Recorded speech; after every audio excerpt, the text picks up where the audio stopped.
Excellence, chers collègues, nous sommes très heureux et honorés d'accueillir aujourd'hui parmi nous Son Excellence Monsieur Christophe Mbunzunku Ndiapwanga, vice-ministre de la Justice et des Droits Humains de la République démocratique du Congo. Bienvenue, Excellence. Il va nous faire part d'une question qu'il va nous révéler. Bien sûr, et je l'invite aimablement à prendre la parole et qu'il puisse s'en tenir à 10 minutes, s'il vous plaît. Excellences, Mesdames et Messieurs les ambassadeurs, chefs de mission diplomatique, je voudrais avant tout vous dire merci de l'occasion que vous m'offrez de m'entretenir pendant quelques instants avec vous. Mon gouvernement saisit cette opportunité pour remercier les pays frères d'Afrique qui ont apporté leur concours pour que la République démocratique du Congo retrouve la paix, l'unité et la stabilité aujourd'hui. Et c'est là depuis 1960. Monsieur le Président, je salue également votre organisation, le groupe africain. Vous avez suivi la trace de nos pères fondateurs qui ont créé l'organisation de l'unité africaine, devenue aujourd'hui l'Union africaine, qui permet de faire entendre la voix de l'Afrique partout au monde. Mon adresse devant vous, Excellences, Messieurs les ambassadeurs, a deux sujets. La situation des droits de l'homme en République démocratique du Congo et la problématique de l'organisation des élections. La situation des droits de l'homme en République démocratique du Congo, pays que vous aviez tous aidé, comme je l'ai dit avant, à retrouver la paix, l'unité, suite aux rébellions, suite aux troubles que le pays a connus, est aujourd'hui un pays post-conflit. Le pays est pacifié, il est uni grâce à la politique de réconciliation mise en place par le président Joseph Kabila Kabange, avec le concours des États frères d'Afrique et de la communauté internationale. Quand nous parlons de droits de l'homme dans ces pays, nous devons tenir compte de cette situation. Que les pays, même pacifiés, connaissent dans la partie Est de groupes armés résiduels, notamment la DEFNALU.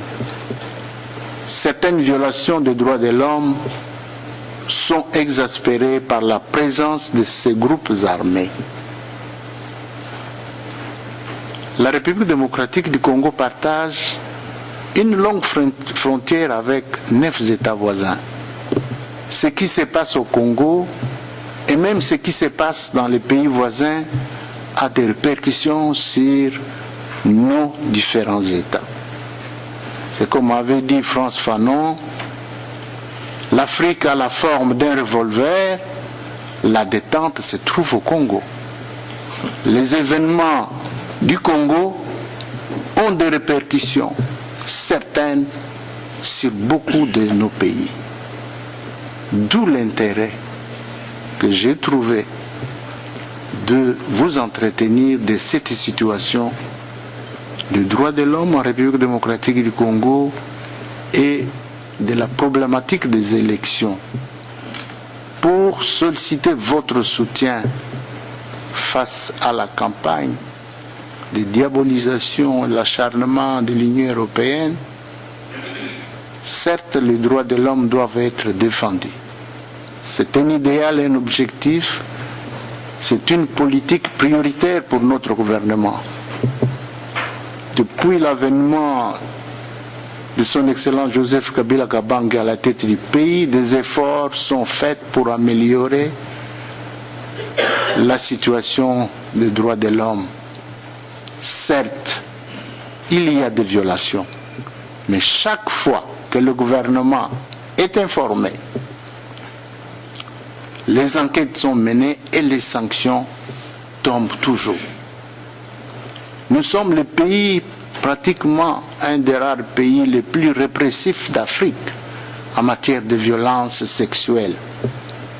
La peine, c'est de 10 à 20 ans. Quand les peines sont prononcées, il n'y a pas de possibilité de commuer cette peine. Celui qui est condamné pour des raisons, pour des viols, doit terminer sa peine en prison de 10 ans ou de 20 ans. Nous avons des officiers généraux supérieurs et même des hommes politiques qui sont en prison pour la violence sexuelle. Le président de la République lui-même est impliqué dans ces dossiers. Impliqué et suit ça personnellement. Nous connaissons une réduction sensible de violences sexuelles dans l'est du pays. C'est là que souvent les groupes armés utilisent la violence sexuelle comme une arme pour s'attaquer à nos mères, à nos jeunes filles et à d'autres mamans qui ont trouvé refuge en République démocratique du Congo.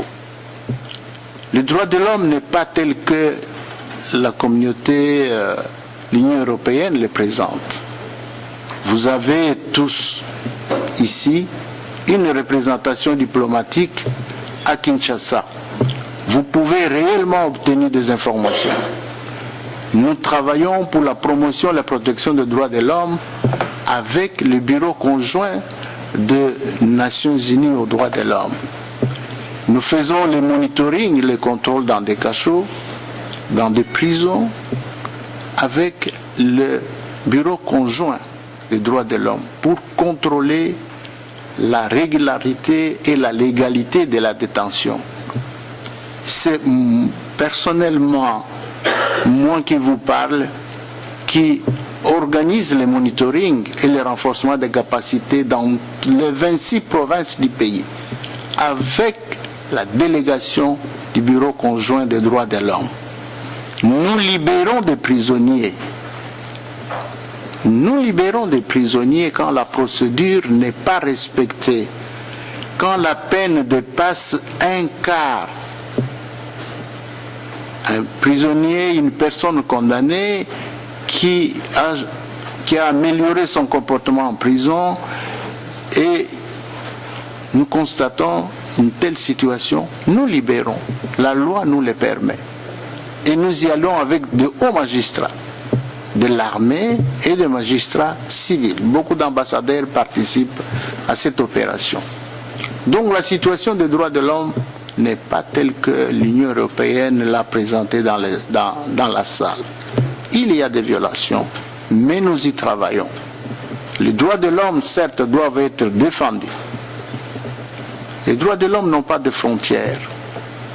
Nous tous, nous devons nous y impliquer, et la République démocratique du Congo est disposée à collaborer avec tous les États du monde pour améliorer la situation des droits de l'homme. Nous, Africains, nous avons intérêt également à échanger notre expérience dans ces domaines-là pour pouvoir sécuriser et améliorer la situation des droits de l'homme dans nos pays respectifs. La République démocratique du Congo compte sur votre soutien face à la campagne que mène l'Union européenne.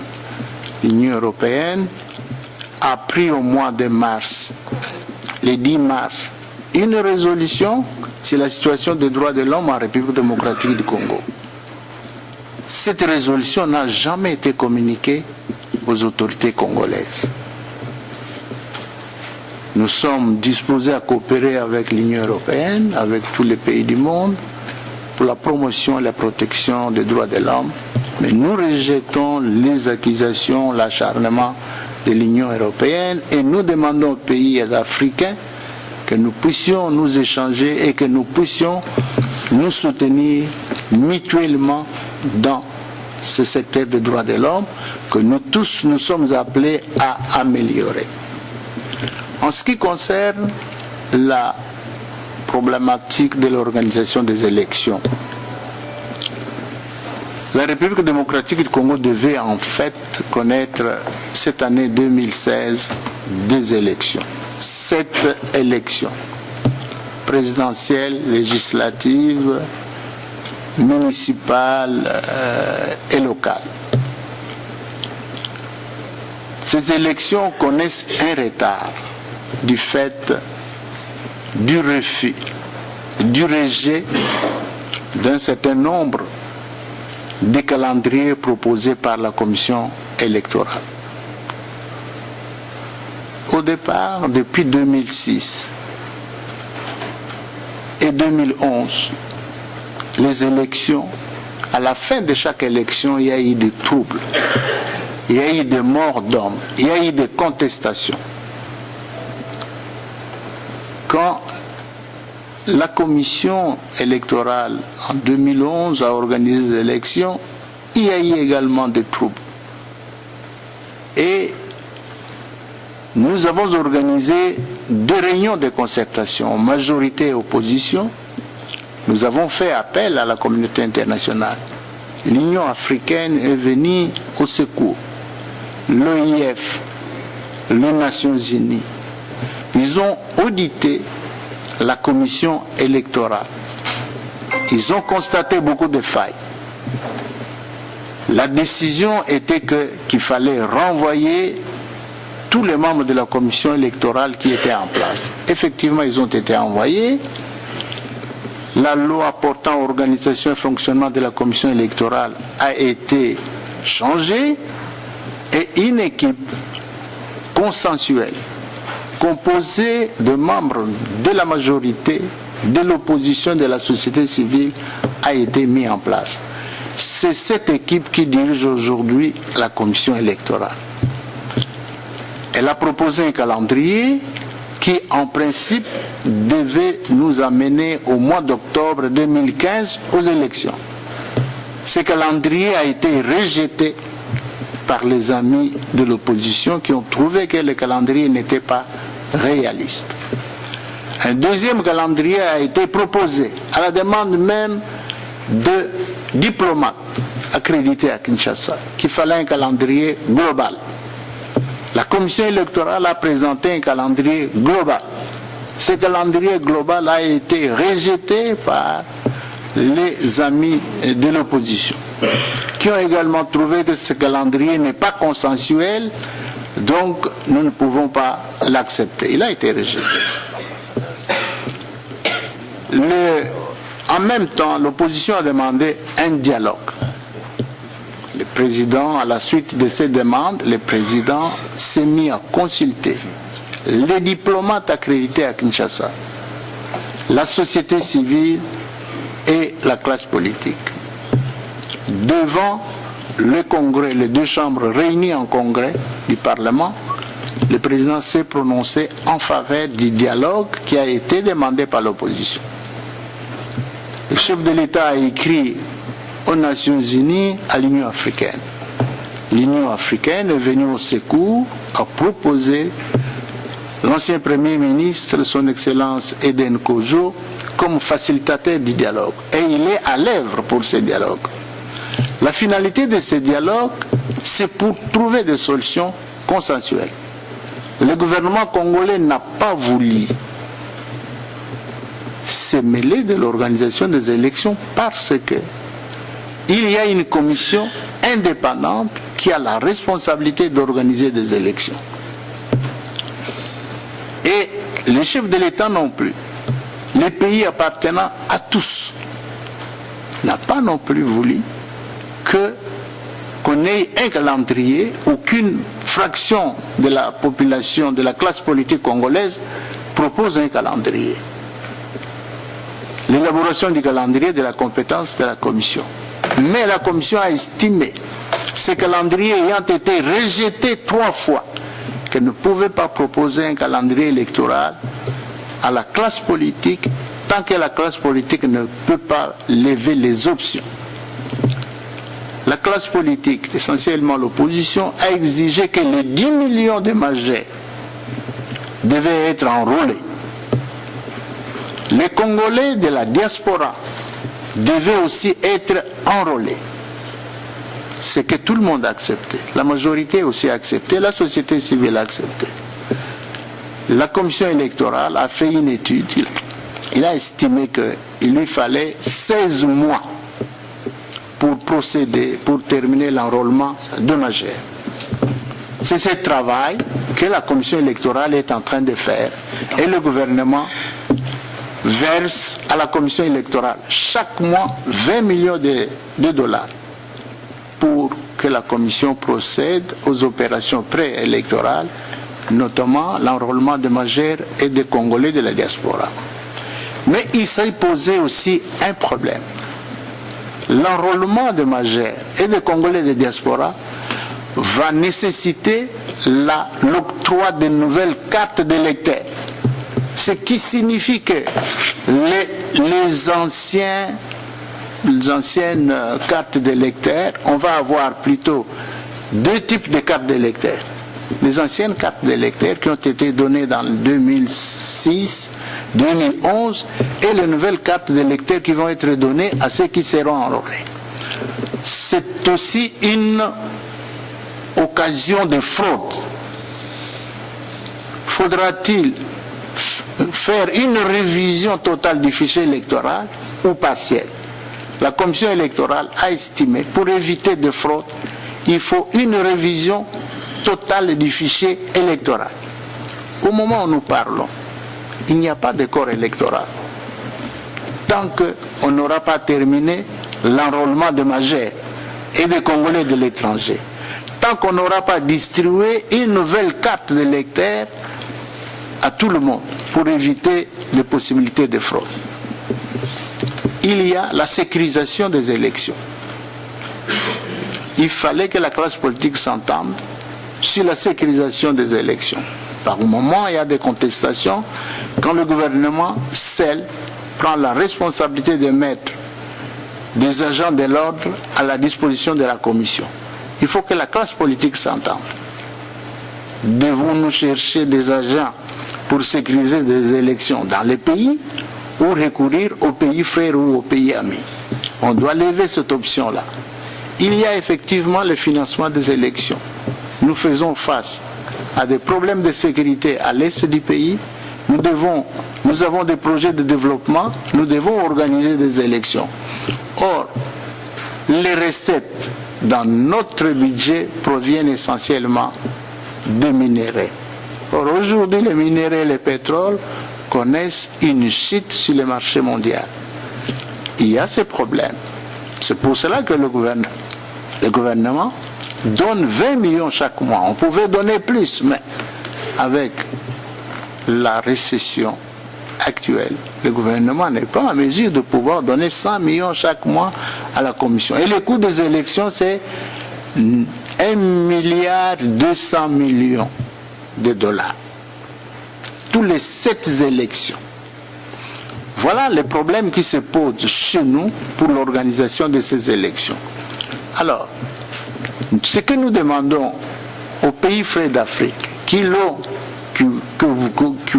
déjà fait, c'est de nous apporter tous les soutiens, amener tous les Congolais autour d'une table pour que nous puissions lever les options, pour que le dialogue ait lieu, afin que nous trouvions des solutions consensuelles pour l'organisation des élections à la période que la classe politique va déterminer. Parce que la Commission ne veut pas imposer un calendrier, ces 3 calendriers ayant été rejetés par la classe politique, essentiellement par nos compatriotes de l'opposition.